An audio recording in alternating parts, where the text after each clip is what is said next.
இப்போ வட இந்தியர்கள்லாம் இங்கே வந்து வேலை பார்க்குறாங்க இல்லையா? ஆமாம். அவங்க வந்ததுனால நமக்கான வேலை வாய்ப்பு கம்மியாக இருக்கா, அதிகமாக? நமக்கான வேலை வாய்ப்பு ரொம்ப கம்மி. இன்னும் ஒரு 4-5 வருஷம் பார்த்தா ஃபுல்லாக அவங்க தான் வந்துடுவாங்க. அந்த அளவுக்கு நிறைய குடியேறிட்டாங்க, நிறைய வந்துட்டே இருக்கு. டெய்லி ஆயிரக்கணக்கில் வந்துட்டுருக்காங்க. காரணம் என்னென்னா இங்கே வந்து அவங்களுக்கு கூலி கம்மி, செலவு கம்மி. அதனால் நம்ம ஆளுங்க அவங்கள கூட்டினு வந்து இவங்க பழக்கப்படுத்திட்டாங்க. அந்த மாதிரி முதல்ல பில்டிங் வேலைக்கு வந்தவன் இப்போ எல்லா வேலையுமே செய்கிறான். பெருக்கிற வேலை இருக்கிறான்னு தான், பெயிண்ட் அடிக்கிறது, பெருக்கிற வேலை, தச்சுற வேலை, அந்த வேலை இந்த வேலைன்னு இருக்கிற அத்தனை வேலைக்கும் வந்துட்டாங்க. குடும்பமாக வராங்க. நம்ம 500 சம்பளம் வாங்கினா அவன் 100 கொடுத்தா போதுன்றான். அதனால் அவங்களோட இதுவை கட்டுப்படுதுன்னா நம்ம ஆளுங்க கொஞ்சம் நம்ம இனத்தை பார்க்கணும். இப்போ நம்ம செய்கிற வேலையை தான் அவங்களும் செய்கிறாங்க. அதே தான். நம்ம ஒரு 500 கூலி கேட்கணும். ஆமாம். அவங்க எப்படி அவங்களால மட்டும் அவ்வளோ கம்மியாக அவங்க கிடைச்ச இடத்துல தங்கிக்கிறாங்க. வாடகை கிடையாது, கரண்ட்டு பில்லு கிடையாது.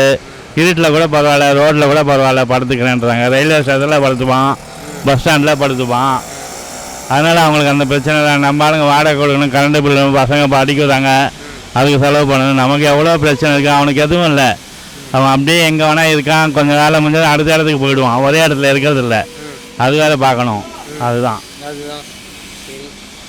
இப்போ அவங்க வந்ததுனால நம்ம இப்போ ஆல்ரெடி ஒரு 6 கோடி மக்கள் இருக்கோம்.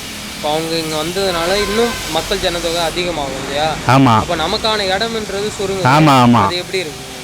நமக்கான இடம் சுருங்கின்னு தான் இருக்கும். அதை கட்டுப்படுதுன்னா நம்ம அரசாங்கம் தான் இதுக்கு ஏதாவது ஒரு வழி பண்ணணும். அரசாங்கம் தான் கட்டுப்படுதுன்னா அவங்கள. அரசாங்கமே இப்போ அவங்களுக்குலாம் ரேஷன் கார்டு இங்கே தரா மாதிரி அது தப்பு தான். ரேஷன் கார்டு, அவங்களுக்கு ஓட்டர் ஐடி, ஆதார் கார்டு எல்லாம் கொடுத்தா அவங்க வந்து ஃபுல் ஆகிடுவாங்க. நம்ம ஆளுங்க வெளியில் தான் போகணும் அவங்கள உள்ளே ஓட்டிட்டு. உண்மை தான், இதுதான் உண்மை. டெய்லி சென்ட்ரலில் காட்டுறான் டிவி நியூஸில். எவ்வளோ கும்பலாக அப்படியே ஃபேமிலியோட வேலை வந்துடுறானுங்க. அப்பா அம்மா மாமா மாச்சான்னு அவங்க குடும்பம்லாம் வந்துடுது. எல்லாம் பீகார் உத்தரப்பிரதேச ஆளுங்க தான் ஜாஸ்தி.